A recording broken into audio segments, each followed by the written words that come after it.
Basic training. For all of us who have served, we expected the worst. As soon as we got on those buses and they ship us off and the guys with the big brown rounds start yelling at us about everything. Doesn't matter how good you're doing stuff, you're still going to get yelled at. You're still going to do a whole lot of push-ups. They're going to dump all your stuff everywhere, tell you to reorganize it. They're going to treat you in a manner that breaks you down, but then they'll build you back up. Today's story on Just Awful really touches home with me because I went through basic training and I went through basic training at Fort Knox, where this story takes place. And the weirdest thing, I experienced my own thing. Was it just awful? No, but it was very, very interesting. And we'll talk about that after we tell the story of Daniel Carter, who also was a trainee at Fort Knox in basic training in the United States Army, and maybe or maybe he didn't sleep in the same bunk that I did, because this story could very easily be my story.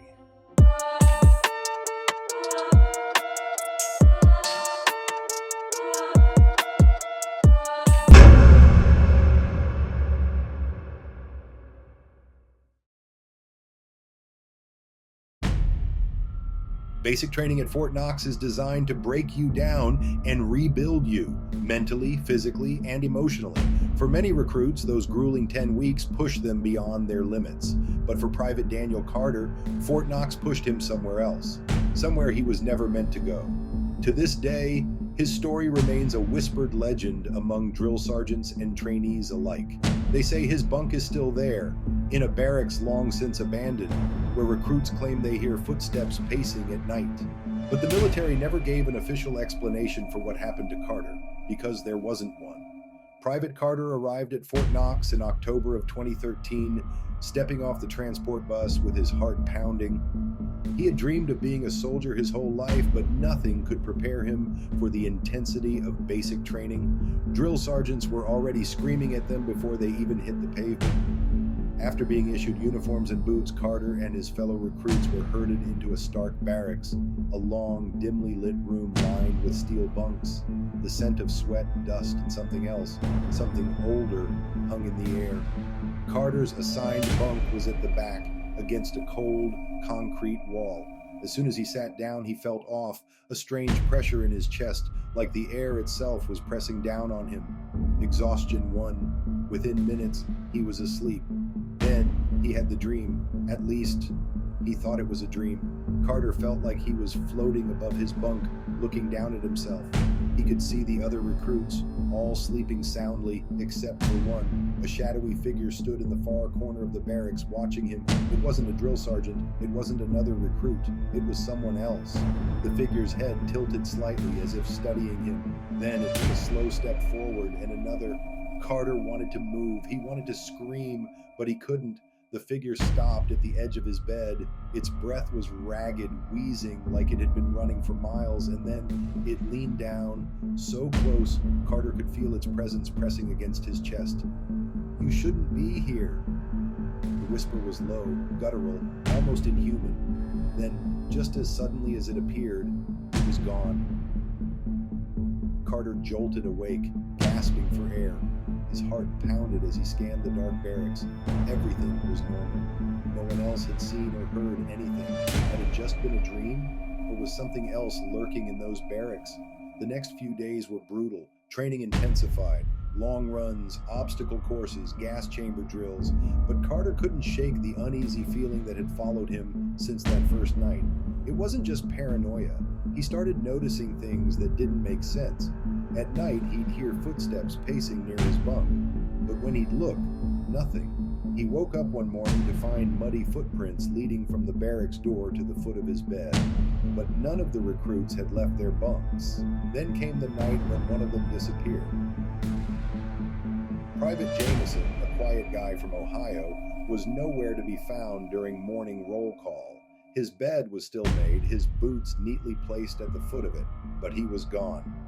Drill sergeants tore through the barracks demanding answers. No one had seen or heard anything. The base launched a full-scale search. Every inch of Fort Knox was scoured, but Jameson was never found. The next night, Carter woke up in the middle of the hallway, standing barefoot, shivering and facing the door. He had no memory of getting up, no memory of walking. He was just there, and deep down, he knew something was calling him, something that wanted him to follow. The next day, Carter did some digging. He overheard two drill sergeants talking about something they weren't supposed to discuss, something about the old tunnels beneath Fort Knox. Back in World War II, Fort Knox was used as a holding site for top-secret military projects. Underground tunnels had been built to connect old storage bunkers that had long since been sealed off, or at least they were supposed to be. Carter couldn't explain why, but he knew. Whatever was happening to him had something to do with those tunnels, and somehow, Jameson had ended up down there. That night, Carter didn't fight it. When the strange, familiar feeling came over him, he let it. He got up, walked out of the barracks. Barefoot in his PT uniform, he moved without thinking, as if being guided by invisible hands. The air was thick, suffocating, as he made his way across the base, past the mess hall, past the firing range, until he reached an old supply shed near the edge of the training grounds. The door was already open. Inside, a rusted metal hatch sat on the floor. The lock had been cut. As Carter descended the ladder, the air grew colder. The scent of damp earth and decay filled his lungs. The tunnel stretched on for what felt like miles, a narrow, suffocating corridor of concrete and darkness. And then he saw it, a set of footprints in the dust, bare, fresh, and leading deeper into the tunnel. Carter followed. He was never seen again. To this day, recruits at Fort Knox whisper his name. Some say he still roams the tunnels, lost in the darkness. Others claim if you sleep in his old bunk, you'll wake up standing at the barracks door, just like he did, listening, waiting for something to call you too. When I showed up to basic training in 1995, I was a mad dog. I forget my unit number in basic training, but we were the mad dogs. Everyone had their little nicknames. Yeah, and it was rough and it was tough, and I'm very proud of myself for getting through it and getting through it with flying colors. I don't think I could do it today. I was young, I was stronger, faster, and more willing to learn than I am today. But as somebody who's not really huge on paranormal things happening, I'm a skeptic. I do enjoy telling these kind of stories because I'd love to be proven wrong, but I have had my own dealings. And some of those dealings took place at Fort Knox during basic training. There were many times when I would wake up in the middle of the night and I would move about the bay. There's a giant room with 100 soldiers in there, all tuckered out, exhausted from the day's events.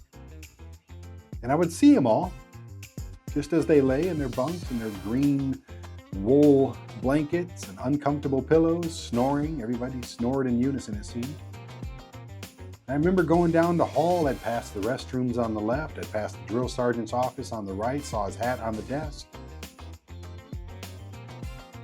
Only, I wasn't awake.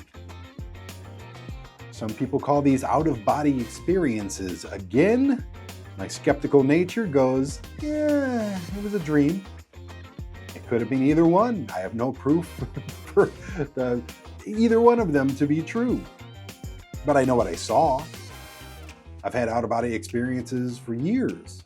Not in recent times, but in my 20s and before that, in teenage years, I always had out-of-body experiences where I could go into other rooms and see what people are doing. But the ones in basic training at Fort Knox, in that giant concrete bay with the Mad Dog logo on the wall, those were weird. Because not only did I see my other soldiers, not only did I see what was up and down the hallways, I would see shadows. Not of full bodies, literally from the knees down is all I saw. And from the knees up was nothing but a gray mist. And again, I'm 100% positive these were dreams. But what if they weren't?